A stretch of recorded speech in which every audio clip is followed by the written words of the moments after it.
Welcome to the module on writing a student achievement objective for classroom teachers. This module will help you to recognize the characteristics of a high-quality SAO target section. As previously identified in the Learning Goal and Assessments module, the SAO includes three components: the learning goal, the assessments, and the targets. Let's examine the target section of an SAO. In order for the target section of the SAO to be considered high quality, there must be a clear identification of the starting level of the individual student's ability to demonstrate the knowledge and skills expected from the learning goal. The starting levels should be determined through the use of multiple baseline data sources. The target section must also include the ending levels, which identify where each student will end the school year based on the teaching that occurs and as measured by the identified assessments. We will use our example learning goal from the previous modules to consider the necessary assessments for the SAO. Please read the described learning goal for this SAO.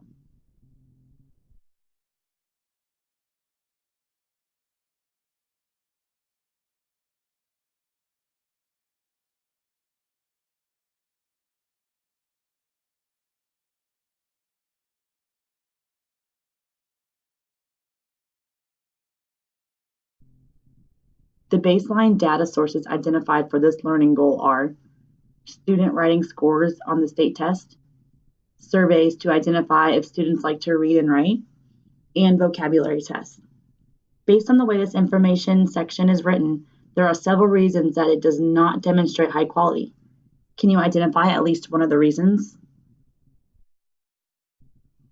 The baseline data sources selected for the SAO learning goal include partially useful information. Although the writing portion of a state test will allow for determining students' ability to write coherently, including appropriate organization, style, use of transitions, and conventions. It will not provide any information about reading comprehension and the ability to communicate their comprehension through an essay. A second consideration here is that it is unclear which vocabulary words are on the test that is being reviewed. Are these domain-specific words associated with the literary elements that students are expected to analyze, such as foreshadowing, suspense, or symbolism?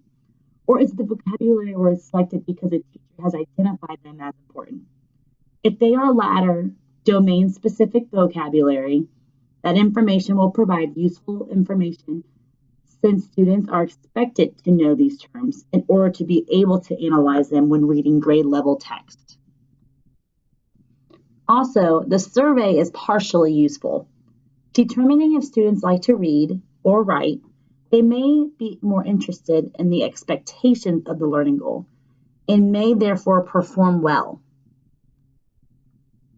Explaining the use of each baseline data sources will allow for greater clarity of its use and how it represents the prerequisite knowledge and skills associated with the learning goal. Additionally, in order to determine students' ability to demonstrate comprehension, the teacher will want to include a baseline data source such as a written summary of a short text.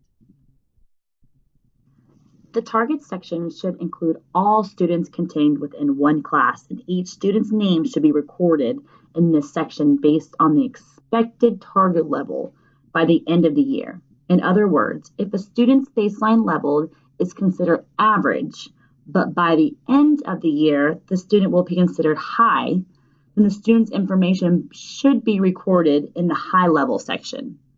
The final level and outcome cannot be recorded until the end of the instructional period of time. This is an example of a completed target setting table, identifying each student's name, baseline level, and expected or target level by the end of the year. A couple of questions that arise from looking at the levels the teacher has set includes, is the teacher too ambitious by expecting some students to move from a low level to a high level? The teacher will want to consider whether this is realistic. In order for target section to be considered high quality, these questions will need to be considered. The planning section of the target section of the SAO template asks teachers to describe a rationale for how the target levels were determined. including a reflection of the students' differing baselines, historical data for the students in the course, and historical data from the past students taught, or any other information that would explain the target decisions. This information will help to shed light on why the levels were identified. Additionally, an explanation of how the target is rigorous, yet attainable for the students within the interval of instruction should be included.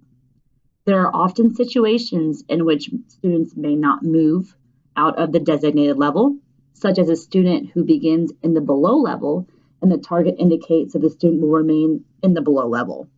However, it is expected that all students demonstrate growth.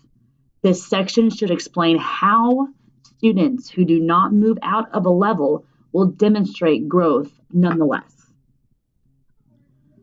When all of these components are included in the target section and are fully explained through the planning pages, the target section can be considered high quality. To learn about high quality learning goals and assessments, please view the modules for a full explanation.